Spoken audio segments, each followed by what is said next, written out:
Welcome everybody to another week at the Damage Report. I'm John Idarola. Hey Brooke, how's it going? Hi, you look nice. I like that. Thank you. Yeah. Thank you. I haven't worn this tie in a long time, but all the ties I do like are at home, so I can't wear it. Why? I took a trip over the weekend to Texas. Right. I needed to have some fancy clothes. You needed just to in look case. good. Okay, all right. Just in case. So you cleaned out the tie drawer. Yeah, but I'm not gonna go into more details about why I need to look fancy. I feel weird talking about it. I get it. Anyway, there's a reason, but I'm not gonna talk about it right now. Maybe an old school or something. Anyway, welcome back everybody. It's gonna be a bonkers week in the news, I think. Huge news breaking over the weekend. Of course, we're going to be talking about that. You probably know what I'm talking about. But we have a little bit more information about the potential motivations of the Dayton terrorist from one weekend prior. We have Briahna Joy Gray is gonna be joining us from comms team of the Bernie Sanders campaign to break down what's going on in the campaign right now. We are in that weird period where we've finished the first two rounds of debates, and now the qualifications are being ratcheted up for the next one. So the next debates are probably gonna look very different than the first two that we've been through. Are we gonna have less people? Yeah, we're gonna have less people. Okay. Yeah. We can speculate a little bit about that as well. Okay. But we're definitely gonna have less. We probably will still have 10, I think, but we're not gonna have 20. 10 is fine. Can we do one day now? That's an interesting debate of whether 2 5 days or 1 10 day is better. But we don't have time to talk about that right now, maybe over time. Okay. Anyway, and then finally we're gonna be talking about The Hunt, a movie not coming to theaters near you thanks to the hissy fit the right through over the last week. So we're gonna be talking about that too. Don't often get to talk about movies, but I've found an excuse.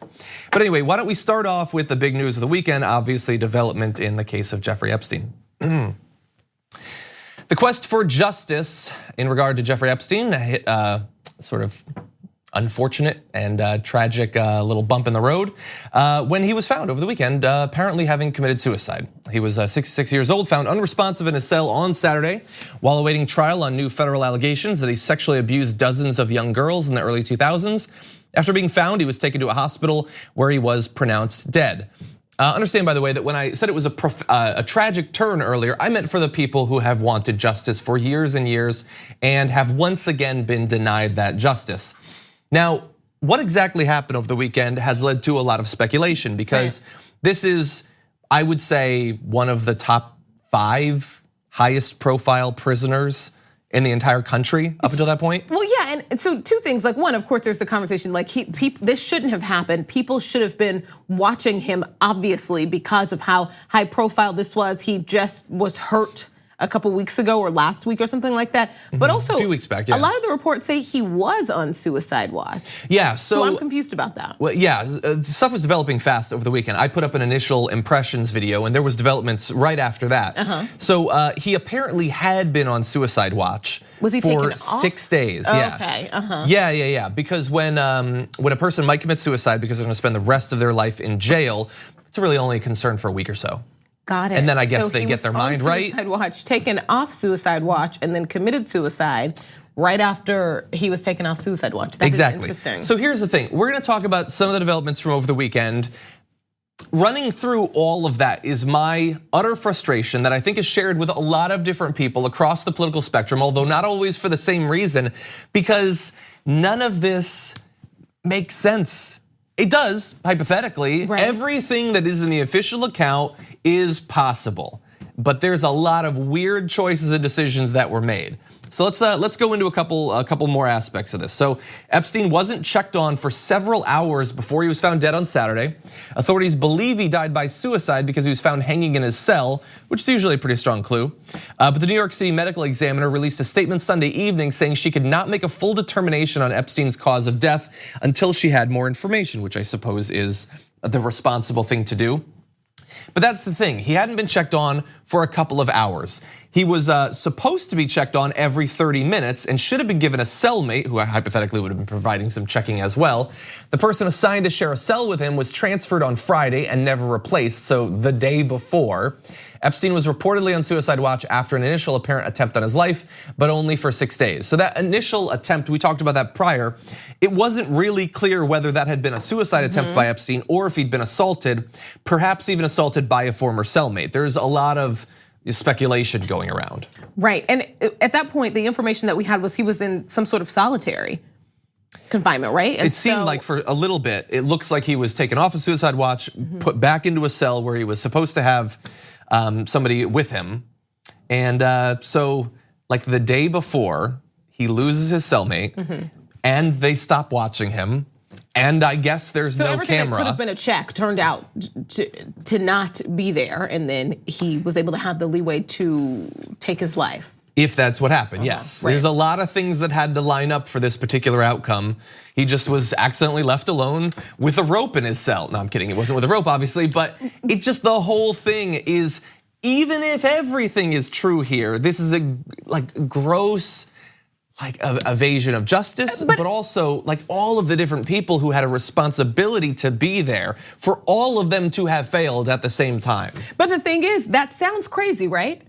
That's more likely because our criminal justice system is a mess.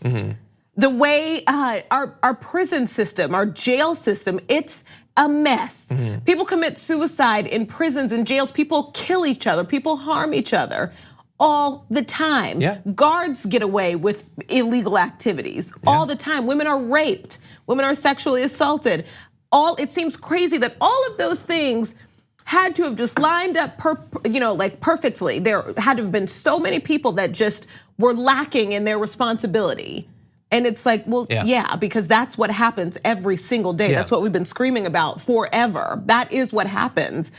Of course, because of how high profile this is, and of course, because it is a possibility that there are a lot of powerful people who don't want him to talk. Of course, but it's also very, very likely that all of those things just lined up and this just happened because it happens every single day. It does, and that's why I said that is certainly possible. To so many people who aren't famous, to so many people who don't have really rich people behind them. Someone this weekend was tweeting about Khalif Browder and how after 3 years in Rikers, just before a conviction, I don't even think there ever was a conviction. He had been accused of stealing a bike, but couldn't afford bail. So because of all of the miscarriages of justice, even outside of the jail, all of the in the jail, like the fact that you're saying even before, but also while he was in the jail, outside of the jail, like as far as in the court system, they kept delaying this where he was accused of stealing a bike and spent 3 years in jail awaiting an actual trial. Like that's a huge right, and that's a lot of people. That's lawyers, that's judges, that's prosecutors, all making massive mistakes. And then because of all of the horrors within the jail, he went home and took his own life. And all of those horrors that he had to witness and be victim to wouldn't have existed if things were lining up and people were doing their jobs, but they weren't. So it's like, it seems totally get what you're saying, and it's certainly crazy, possible. but it's just kind of how our justice system has been working. It's just, in this particular case, how many people since the day he was put in jail were yelling, he's going to turn up dead, over and over. He's gonna turn up dead, you have to watch him. He either tried to take his life before or was assaulted, but whichever it was, he clearly needed to be watched. I know, but I'm telling you, that's so likely. The trans woman who was just found dead in solitary. How many people were like, if you put this woman in this male jail and with these medical problems, she is going to die. What I'm saying is that I agree, it just happens a lot. A lot of people warning, this woman is gonna be harmed. This woman is going to die. This woman is not, she's got medical issues, and boom, she wound up dying. I agree. I just, it's a shocker because of who he is and what he looks like, but it's just so normal. I guess. I'm not going to allow it to be normalized though. I mean, there are cameras you can stick up in the corner of a cell that cost like $30 on Amazon.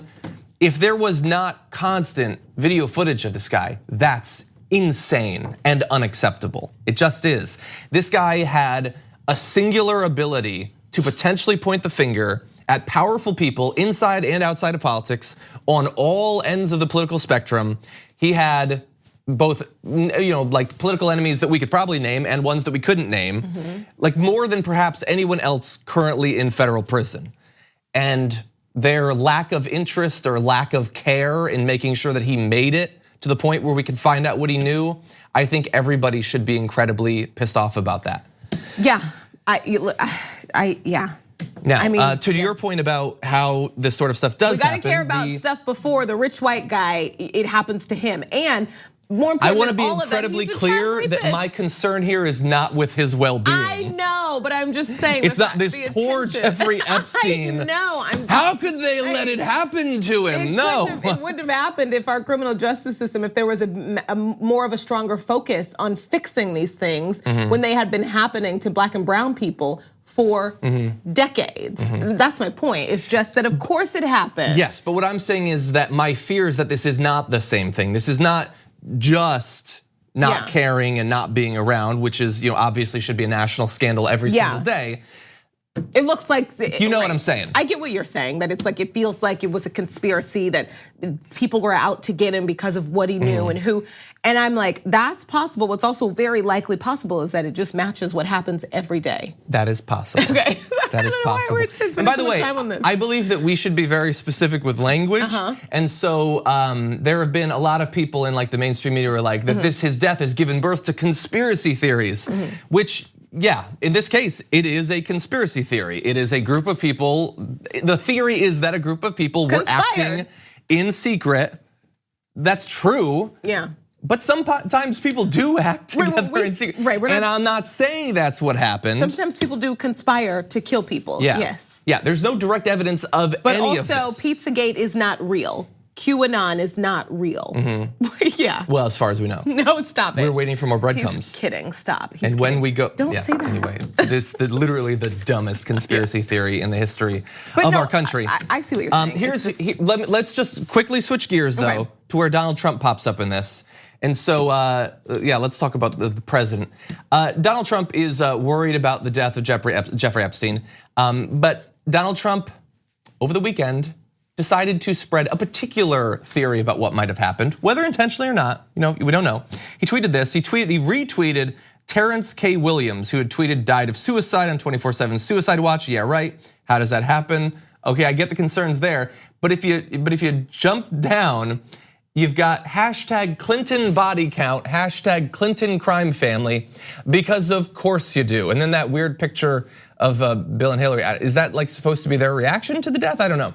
So here's the thing, literally no one can die in America without someone asserting that Hillary Clinton literally strangled the life out of them herself. That's just the way it goes. Yeah. And here's the thing, like I've been saying this whole time, there's a lot of people who are concerned that something might have happened. We don't know what, but something. But the idea that the president of the United States would say that the former president and his family, someone murdered this president, should be a line that we don't cross. Absolutely. But I mean, come on, it's America in 2019. Right, and it's Donald Trump. But so yeah. He's asserting that like Bill did it? That they're Hillary murderers did it? They paid off or something, yeah. They're politicians. I disagree with them on a lot of stuff. I think that they made some horrendous moves. Bill Clinton, when he was president, did some horrible stuff. Yeah. And if Hillary had become president, we would have been frustrated with her in a number of different areas. They're not necessarily murderers though. But we would be frustrated, sure. Yeah, and by the way, and then, oh God, the depths our politics has descended to. So that was the older Trump. The younger Trump, Donald tweeted this. Twitter allowing Trump body count to trend while Clinton body count has way more tweets but isn't trending is peak Twitter. They always just make things up. Are we to believe that he counted tweets? He counted every hashtag. Well, so he looked at the number. One by one. But the one. thing is, things don't trend based on the total number of tweets. How can he find the number if it's not trending? No, it's because previously it had been. That's not the issue with this. Okay. The issue is that he either doesn't understand how the algorithm works or doesn't care to. But more importantly than that, the son of the president is complaining that one particular hashtag about a conspiracy theory is trending while another one isn't. That's his concern. And he had tweeted other things about this. He's the son of the president. He's running his businesses. Yeah. He's involved in decisions. And his concern is that Twitter is being unfair to the Clinton body count people. It's just, it's absurd. Did Sasha do honestly. this? Did Malia do this? Twitter, the website that allows his father's often violent feed to remain there because they feel like it's in the best. It's for our benefit, the benefit of public interest. Okay, and now though. They are messing with him with a hashtag. Yeah, and it's like we've had the Media Matters people on and Parker on so many times. they're not interested in equality, even in conspiracy theory hashtags. What they're interested in is a preferential, a supreme position where they are advantaged by the algorithm, as they have been on YouTube for a very long time. They can break any number of rules, as Donald Trump and people like him on Twitter do all the time. Right. And there are no consequences whatsoever. That is what they're looking for, both inside and outside of the conspiracy stuff. We're over it. Are we? We are. Okay, for now we are. Okay. We do have to move on. Anyway, we're gonna take a short break. We come back, lots more to get to.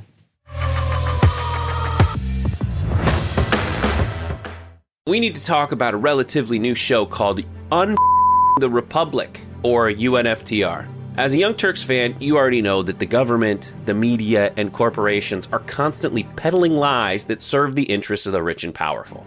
But now there's a podcast dedicated to unraveling those lies, debunking the conventional wisdom. In each episode of the Republic, or UNFTR, the host delves into a different historical episode or topic that's generally misunderstood or purposely obfuscated by the so-called powers that be, featuring in-depth research, razor-sharp commentary, and just the right amount of vulgarity.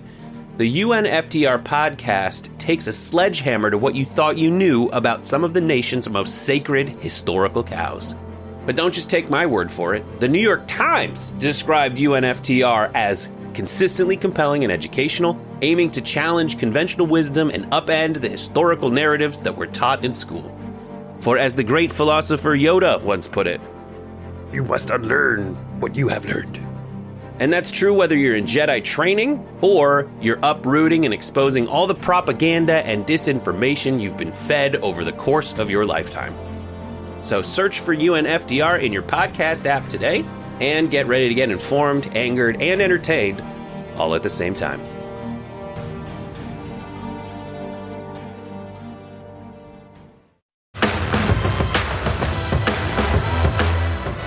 The popular wisdom around the country is that any candidate running as a socialist has no chance whatsoever. That's what Fox News screams at us literally every single day, which is absurd on its face, but also ignores the fact that there are any number of politicians around the country already who are happy to embrace that label. And one joins us right now. This is Kshama Sawant, a Seattle City Council member of the Socialist Alternative Party, fighting for re-election against some corporate interference. Kshama, welcome to the Damage Report. Thank you for having me. Glad to have you here. So let's talk about your current race. You've closed out your primary, correct? But you might end up facing one of your primary opponents in the general election. Is that correct?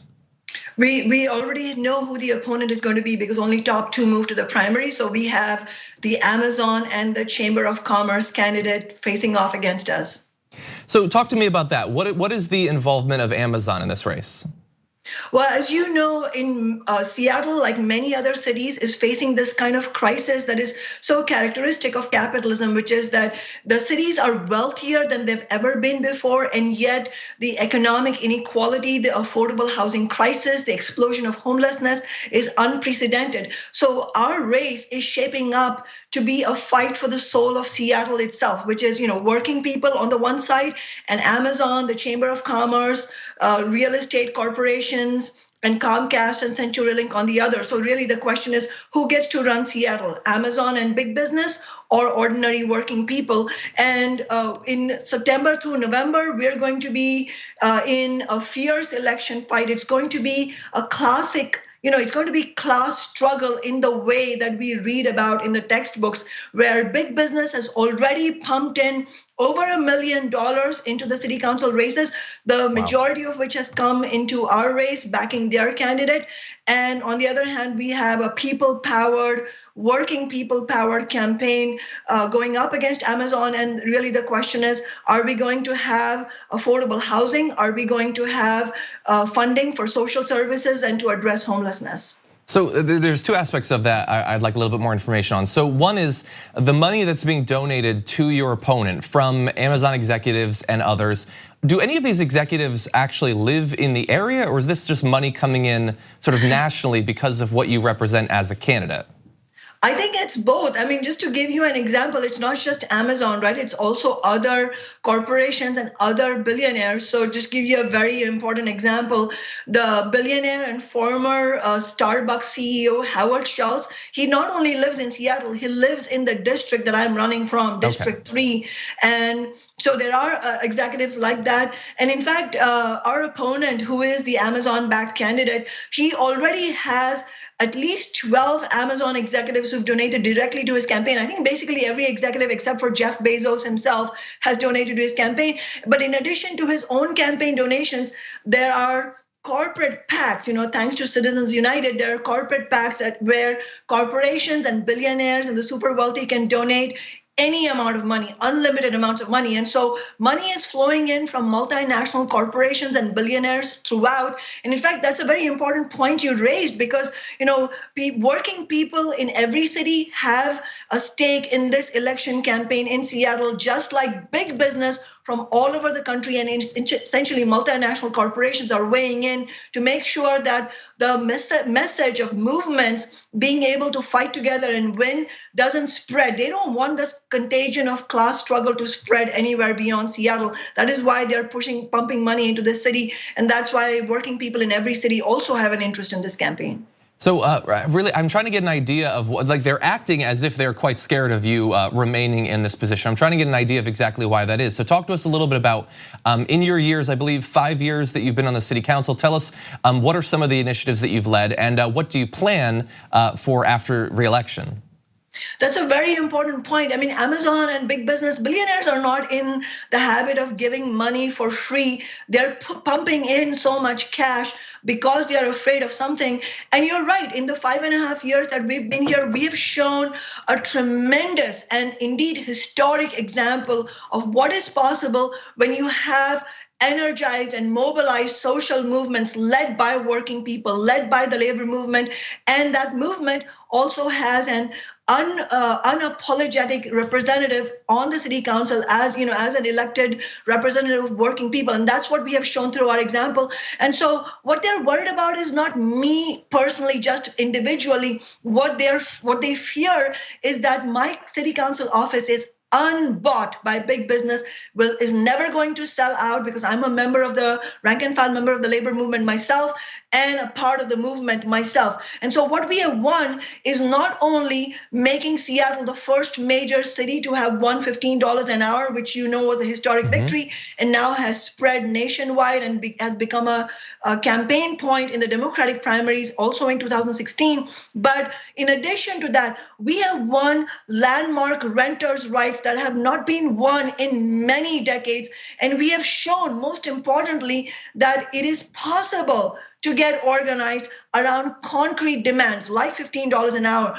like rent control, like the Indigenous Peoples Day, and ending Columbus Day. We have shown that we can win victory after victory after victory and push back against the Goliath of big business. We don't have their billions of dollars, and we are not going to have. But what we do have is hundreds of thousands of people in Seattle who want to fight for a city that they can afford to live in. And that is why the message of taxing Amazon and big business to fund publicly owned affordable social housing has also attained tremendous momentum. So we're going to be fighting on rent control to expand social housing by taxing big business, and also for a Green New Deal for Seattle's working people to massively expand public transit as well. Very well said. Kshama Sawant, thank you for joining us today. Thank you so much. We'll take a short break here. We come back, new details on the possible motivations of the Dayton terrorist after this.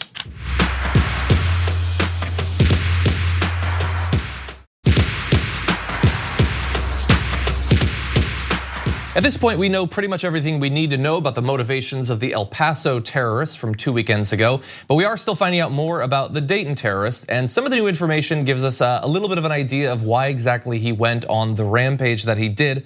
Officials briefed on the investigation told ABC News the suspected shooter demonstrated a misogyny that was far more extreme than any of his political leanings. Now, we have known about this from day one, but the investigators have now seemed to start to coalesce around this as a motivating force for the action that he took, which is not exactly like bizarre.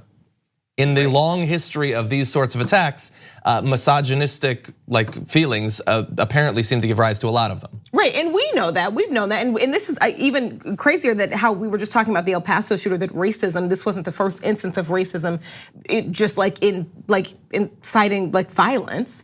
This is also not the first time somebody super toxic masculinity and misogyny turned violent. Yeah. We did, it was new to us, I think it definitely to me. Earlier this year, last year, the incels and how rampant that is in this certain part of the internet and how the horrors that they discuss and think that they deserve, and it's yeah.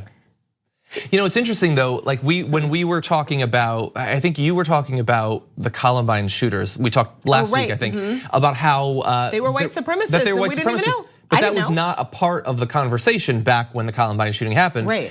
Now, I was reading back a history of different mass shootings and things like that going back decades.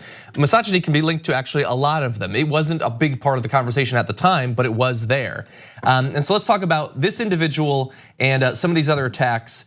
Understanding that this information, assuming that what investigators think is the cause now, if they continue, this is unfortunately inconvenient for right-wingers who were gleeful in what they saw as an opportunity to both sides' political violence. They thought that because this guy liked Elizabeth Warren or whatever, then it's the same thing as the guy going to El Paso on effectively the orders of Donald Trump. If you would, and as I said at the time, if you would like to show what Elizabeth Warren has said that could inspire a person to violence, feel free to do that. It's a difficult task. I wouldn't want to have to try to do that, but it's on you if that's the theory that you want to go with. So in this particular individual, in high school, he made a list threatening violence or sexual violence against its targets, most of whom were girls. He had literally a rape list. His threats were frightening enough that some girls altered their behavior, apparently trying not to attract his attention, but at the same time not antagonizing him either. One former classmate of his, Shelby Emmert, said, "I remember we were all distant, like maybe we should just shy away from him. My mom wanted me to just not associate, she said to stay away." Another former campmate of his said that he saw the terrorist choke a girl he was dating as a teen. So there's a pattern not only of his own design, to write a rape list and a hit list is both violent and violently sexually misogynistic, but that he'd actually acted on it apparently with former people he'd been involved with. Doesn't that, obviously people knew about that, and it was such a concern that girls in the school had to alter how they interact with him. But do we know, was he given any sort of psychological help?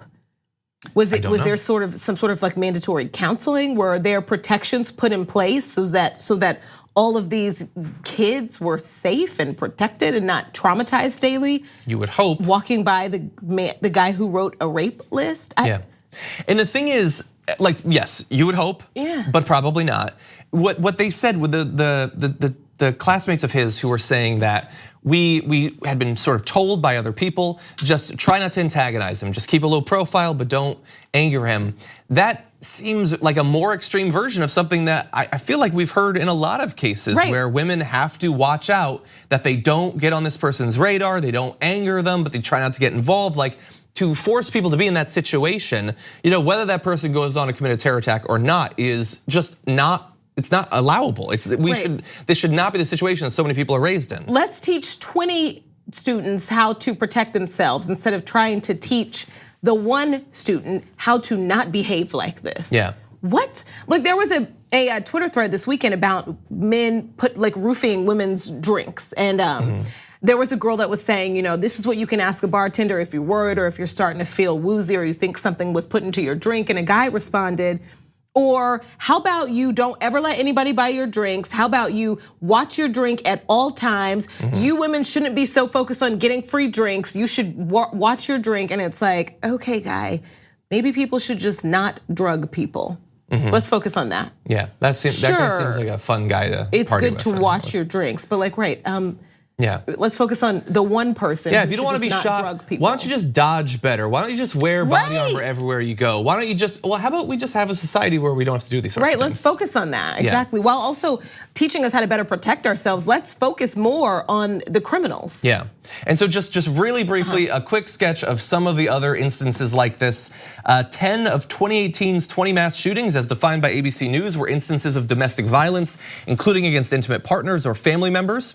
A Mother Jones analysis released this spring found that in at least 22 mass shootings since 2011, which accounts for over a third of public attacks, the shooters, quote, had a history of domestic violence, specifically targeted women, or had stalked and harassed women. So this is not new. This is another attack, but we've seen this in a lot of cases. People who go on to murder a bunch of people had previously terrorized people in the relationships they were with. Yep. And what I said was people, but what I meant is men, because it's men. 99.99% of the time, it's men. And that is why many people have been saying we need to take instances of domestic assault far more seriously. We need to stop people from getting guns after they do it, but there's been a lot of pushback against that. Bizarrely, psychotically, there's been a lot of pushback against that.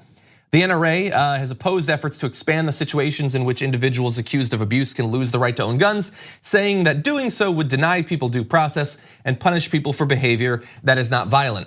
Except in the many, many cases where it is violent, because that's what we're talking about. We're talking about physical abuse in intimate situations. Yep. And you could avoid a lot of murders, either individual murders of the partners or mass shootings later on if you took these sorts of incidents more seriously. And just like I think that's such a good point. Every single time like we hear a woman in a domestic violence instance where she was shot or unfortunately killed, there comes a story where it started when he just choked her or he pushed her. And we already know, we get that if a man hits you or pushes you or grabs you, that can turn to death, to more intense type of violence. And so when men act like this and do things like that, you're right, it needs to be taken seriously before it even gets to that. We should always think that that's where it could get to. I agree. Yeah. Okay, we're gonna take a break and come back, lots more to get to.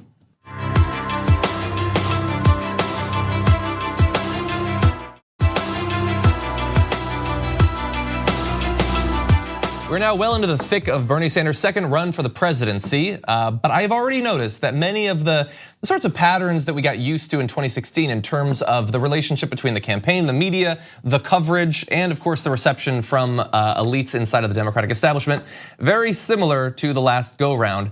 Joining us now to talk about all that and more, Briahna Joy Gray, National Press Secretary for the Bernie Sanders campaign. Welcome back to the show. It's my pleasure. Glad to have you here. So I mentioned in that intro the media, so I'd like to start there. How would you rate? Previously in 2016, you were more of an observer to the campaign. Now you're right in the thick of it. The media's approach to Bernie Sanders as a candidate and his candidacy, how would you rate it in comparison to 2016? I mean, look, I was less than an observer. I was a civilian, just an attorney. And I became a writer in part because of how frustrated I was because of the media narratives that didn't really connect to my experience or the experiences of millions of Americans. And unfortunately, we're seeing a lot of the same retread of what happened in 2016. Now, things are different insofar as that Bernie Sanders is a front runner and he's a lot more difficult to ignore than he was last time. This time, at least, somebody carried news of his announcement. But of course, we are seeing some repeated trends, like an emphasis on the most unfavorable polls, which are kind of polluted by poor sample sizing, sampling older voters, sampling people who aren't likely caucus goers, et cetera, and generally misrepresenting the enthusiasm that's on the ground, including last weekend in Iowa. Well, and interestingly, just to expand on that a little bit, I don't know if you're familiar with it, but there was an analysis put together that showed that depending on how Bernie polled, the likelihood, the worse he polled in a poll, the more likely there were to be a large number of articles written about it. Like the ones where he did best had almost no press coverage, but when he dropped down a few points, suddenly you had dozens of articles being written about it. Right, that's the case with polls, like electoral polls. It was also the case with respect to polls showing his popularity among certain demographic groups. Polls that support a narrative that Bernie Sanders isn't as favored among, brown and Black Americans, are much more popular than polls that shows overwhelming favorability. I remember right before I left The Intercept, there was an article published that showed that Bernie Sanders was outperforming Kamala Harris 2-1 with Black voters, and a lot of candidates, including Pete Buttigieg, are continuing to poll in 0 to 1 digits, while Bernie Sanders has consistently remained the second most popular candidate with African Americans and the number 1 most popular candidate with Hispanics. However, there are nary a headline to be seen about that. But if that poll were to slip, I have no doubts that we would hear a lot about how Bernie Sanders has a Black voter problem. Let's turn now to sort of one of the nexus points of the media coverage and the polling, and that is this concept of electability, which is very much like likability. It means whatever you want it to mean. Right. So let's talk about electability in this particular election. Right now on electability, voters say that Joe Biden is the guy, although like Joe Biden, Bernie Sanders in any number of different polls beats Trump in the general election. So what do you think about this concept of electability? Look, unfortunately, there are people for whom electability means, let's vote for a white guy or let's vote for someone who is familiar. And I think that a lot of that is what's going on with Joe Biden, particularly the familiarity point. I think that you're going to start to see that change as people become more familiar with Joe Biden as a presidential candidate, which you'd think we might be already familiar with since this is, his 3rd or 4th run at the office. But I think, he's had a little bit of a difficult week, and we'll see how much that holds. But what I hope people focus on more in terms of electability is candidates who seem to be popular because they're advancing causes, policies, and agenda that is popular with the American people, independent of the candidate. So disassociated from a particular candidate, whether policies like Medicare for all, a $15 minimum wage. When voters are attracted to those kinds of policies, then there's a staying power that doesn't exist when the draw has to do with, individual character, persona, perceived likability, things like that, which are very susceptible to all different kinds of biases. Okay, so let's talk about the divide then, because just a couple of weeks ago we had the second round of debates, and it was, I think it was the clearest delineation of the left position on issues like Medicare for all, and then the centrist position with John Delaney deciding that this is the hill that he's going to die on. There were a few others as well, but he became the physical embodiment of Dem centrism. And he found himself up against both Bernie and Elizabeth Warren on a number of these issues. How do you think that very visible fight on these issues, what influence did that have on Bernie's candidacy? I think every moment like that makes it more difficult for pundits to pretend like the progressive agenda is not also a winning agenda, an electable agenda.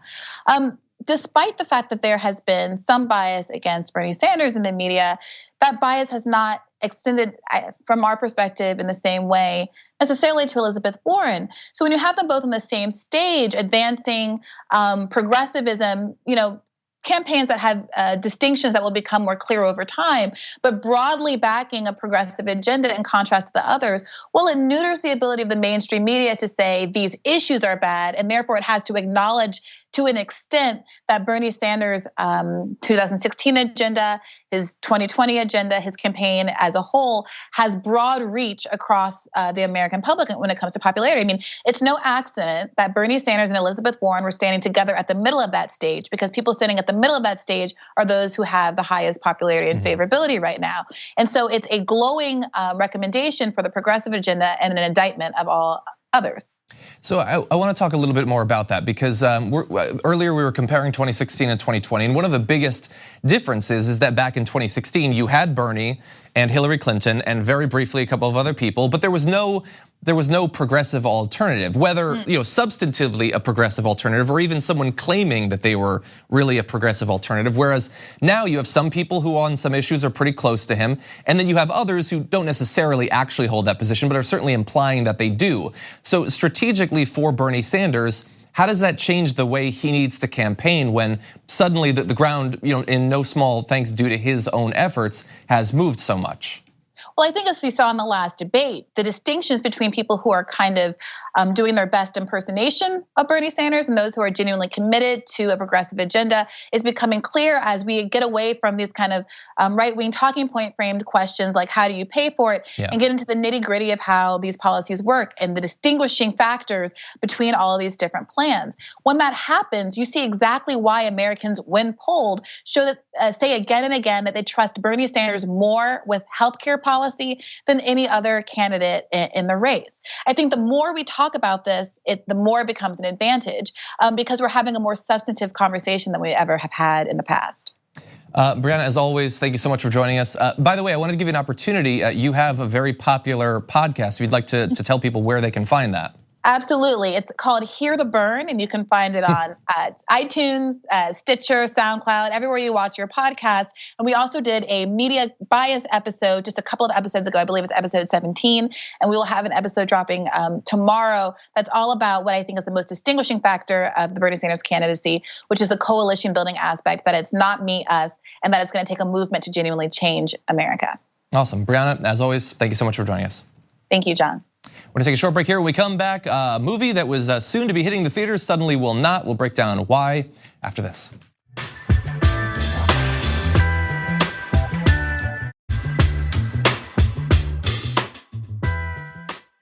Every year, a bunch of elites kidnap normal folk like us. Where'd they get you from? Wyoming, Mississippi, Orlando, and hunt us for sport. That was gonna be The Hunt, which was coming to theaters. It was supposed to be out in September 27th, but now it's not going to be because it triggered right-wingers, unfortunately. If it's not clear from that trailer, what the movie basically is a political satire where like liberal elites go around gathering up deplorables and then hunt them at a manor. Because in this satire, liberals really like guns and hunting, which isn't generally the stereotype, but in this it was gonna be. But man, once the right wing found out about it, on Fox and Friends last week, the movie was introduced as, quote, a new movie about killing deplorables, some calling it evil and demented. That night, Lou Dobbs, on Fox Business, by the way, called it a sick, twisted new movie, adding that the idea of globalist elites hunting deplorables sounds a little too real. I don't even know, what does that mean? I don't even get this. This is like It saying sounds The too real? Walking Dead feels too real.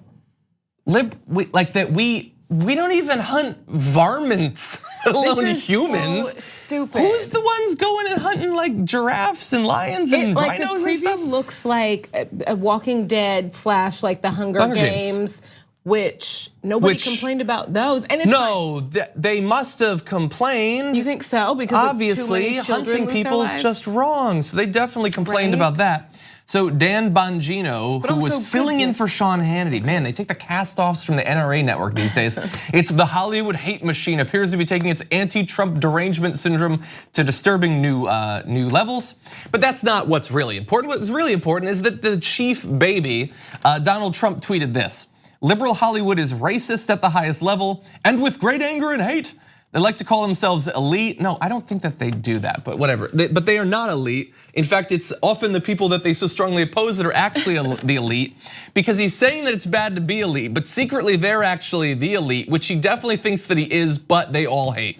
I don't know. Anyway, the movie coming out, because he's talking about The Hunt, is made in order to inflame and cause chaos. They create their own violence and then try to blame others. They are the true racists and are very bad for our country. They are the true racists because they made a political satire, from what I can see from that trailer, of white liberals hunting white conservatives. Racist. Right. But anyway, the important thing is they pulled the movie. They're not releasing it in theaters because Fox News and Donald Trump complained about it. They were originally just cut the marketing, but now they're literally not gonna release this movie that they spent millions and millions of dollars on. By the way, maybe talking about this is not like vouching for the movie. Right, I wouldn't have seen it. I'm not gonna go watch that, not because of like my principles, but just because it looks like not my thing. It just doesn't look great, and it's a concept that we've seen many times before, the Manhunt movie or whatever. But like, were they upset? It's satire. Did Fox News do like a bunch of long pieces about that show that the creators of Game of Thrones were going to do on HBO? What was it? Confederacy? Was that what it was called? I don't remember. It was essentially a series that was gonna be what it would be like if the South had won. Yeah. Which interesting. like this. I'm just kidding. But Were they like, complaining? no. Yeah, so- but nobody did they complain about that and how? No, there's no consistency here. By the has way, to if there's just any be- consistency, like we're 24 hours away from another news cycle where the right says that they're the ones who are for your free speech rights and hate censorship. Oh, that's right. Just That's remember a good that. point. We're not there right now. Really fast, I wanna do a little quiz, one question quiz. I wanna quiz you on this movie, which all you know is from what you see in that trailer. Yes, and who are the bad guys in that movie? If you had to guess, based on what you've seen, the bad guys. They would both be the bad guys. who's the both? Like the deplorables, because Really? the reason that they're called deplorables are really bad reasons. Well, to be And then fair, they're also- being called deplorables by people who are hunting men. But right, but also the hunters are the bad people too. Yes, Right. yes, the people who are murdering people for sport are the bad guys. So in this movie that they're banning failed, because huh? of yeah, you did, unfortunately. So let's cut that. Anyway, no, the libs are the bad guys. Guys on Fox News, So you're that's what I'm saying. That is essentially what you're saying. It's like, a this was satire about how self-owned. liberals are manhunters. Put this in the box. We are with in crazy town. throwing your Keurigs down the stairs. Exactly. Put this in that box. It's okay. It happens. We can't have satire. They Yeah. don't know what, this is how bad they are at comedy. They don't even get what forms comedy comes in. Anyway, so I guess it'll come out on Blu-ray or something. And honestly, it's probably gonna sell a lot more copies now because of the controversy the right wing has ginned up. Yeah.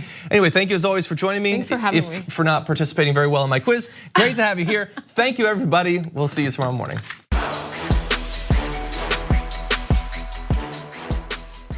Thanks for listening to the full episode of The Damage Report. Support our work, listen ad-free, access members-only bonus content, and more by subscribing to Apple Podcasts at apple.co/TYT. I'm your host, John Derola. I'll see you soon.